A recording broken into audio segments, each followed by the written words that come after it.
कावड़ यात्रा को लेकर आजकल बहुत चर्चाएं हो रही हैं और सरकार ऐसी पहली बार कर रही है कि कावड़ लाने वाले लोगों के लिए उनकी तपस्या का ध्यान रख रही है और उन पर पुष्प वर्षा कर रही है और कौन कौन व्यक्ति नाम बदल कर उनको गलत भोजन दे सकते हैं, इन बातों का भी ध्यान रख रही है। लेकिन दुख की बात यह है काफी लोग राजनीति कर रहे हैं इस बात पे।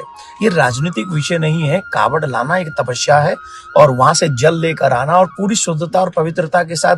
हम सभी सनातनी जानते हैं कि शुद्धता और पवित्रता का कितना ध्यान हमारी पूजा पाठ में रखा जाता है। और जब कोई व्यक्ति 150-200 किलोमीटर पैदल चलता है, नंगे पांव चलता है और वो गंगा जल लेकर आता है और शिव जी पर चढ़ाता है, तो ये तपस्या है, कोई साधारण विषय नहीं है। एक शब्द बोल रहा हूं, अपरस।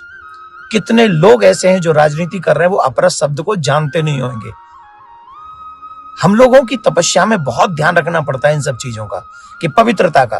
तो अच्छी बात है ना कि अगर कोई व्यक्ति जो हमारे भगवान के नाम का ठाकुर जी ढाबा, कृष्ण ढाबा और फलाना ढाबा ये खोल के बैठे हैं और पता चले बाद में वो कोई और है, क्योंकि उन लोगों की क्रियाएं अलग है भोजन करने की, हमारी क्रियाएं अलग है भोजन करने की।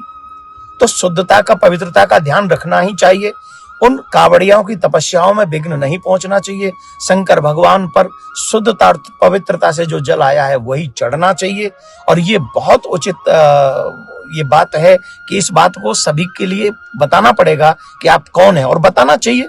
पहली बात तो अगर हिंदू मुस्लिम भाई भाई हैं तो हमारे मुसलमान भाइयों को आवश्यकता क्या पड़ी है कि वो ढाबा उस समय खोलें, या अगर हैं तो उन्हें लिखना चाहिए कि भैया आप हमारे बड़े भाई हो और आपकी शिव पूजा में बड़ा ध्यान रखना पड़ता है। जैसे आपकी मक्का मदीना में कितना ध्यान रखना पड़ता है, कितनी चीजों का ध्यान रखना पड़ता है जब मक्का जाते हैं आप लोग।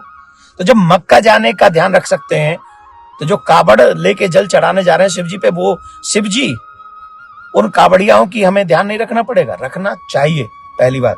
दूसरी बात, जो लोग राजनीति कर रहे हैं, मेरा निवेदन है कि एक बार जाइए, कावड़ लेकर आइए, पैदल चलिए 150-200 किलोमीटर, तो आपको पता चलेगा कितना ध्यान रखना पड़ता है। कावड़ियाओं से भी मेरा हाथ जोड़ के निवेदन है, जो प्रसाद आपको पाना है वो हो सके तो पहला प्रयास ये करें अपने घर से लेके जाएं, और जब वो संभव न हो तो आप जहां खा रहे हैं ठोक बजा के समझ लें, पता कर लें कि वो सनातनी व्यक्ति होना चाहिए, उसी का ढाबा होना चाहिए, वहीं से आपको भोजन करना चाहिए।